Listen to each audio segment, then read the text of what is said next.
यात्रियों की सुविधा के लिए भारतीय रेल द्वारा लगातार प्रयास किए जा रहे हैं और इसी श्रृंखला में 1 जुलाई से कई महत्वपूर्ण बदलाव भारतीय रेल द्वारा किए जा रहे हैं। सबसे बड़ा बदलाव तो तत्काल टिकटों के संबंध में किया जा रहा है। हम लोगों ने 1 जुलाई से तत्काल टिकट के लिए आधार ऑथेंटिकेटेड अकाउंट का होना अनिवार्य कर दिया है और इसकी व्यवस्था की गई है। इसके अलावा हम लोग कोशिश कर रहे हैं कि अपने सॉफ्टवेयर में ऐसे बदलाव लाएं कि OTP आधारित तत्काल टिकट जारी करना प्रारंभ कर दें।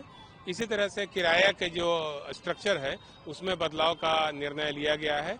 1 जुलाई से नई किराया सूची जो है वह लागू की जा रही है। जो नई किराया सूची भारतीय रेल द्वारा तैयार की गई है उसमें सबअर्बन ट्रैफिक पर किसी प्रकार का दबाव नहीं डाला गया है।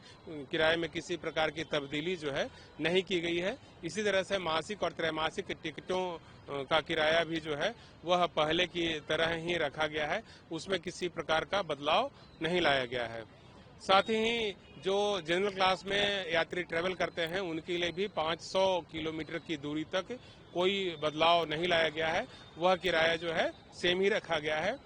जनरल क्लास में 500 किलोमीटर से अधिक की यात्रा पर किराए में आधा पैसे प्रति किलोमीटर की वृद्धि की गई है। यदि इसको मॉनेटरी टर्म में हम लोग तब्दील कर दें, रुपए में तब्दील कर दें, तो 501 किलोमीटर से लेकर के 1500 किलोमीटर की यात्रा पर प्रति यात्री 5 रुपया किराया बढ़ाया गया है। इसी तरह से 1501 किलोमीटर से 2500 किलोमीटर की दूरी तक का जो किराया है वह 10 रुपये बढ़ा दिया गया है और 2501 किलोमीटर से 3000 किलोमीटर के बीच की दूरी पर किराया जो है वह 15 रुपये बढ़ाया गया है।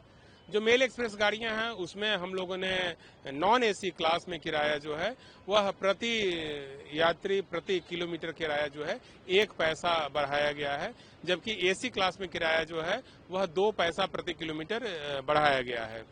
इसके अलावा जो दूसरे चार्जेस हैं हमारे उसमें किसी प्रकार का बदलाव नहीं लाया गया है। चाहे तो वह रिजर्वेशन का चार्ज हो वह सेम रखा गया है और जो स्लीपर चार्जेस हैं उसमें भी कोई बदलाव नहीं लाया गया है।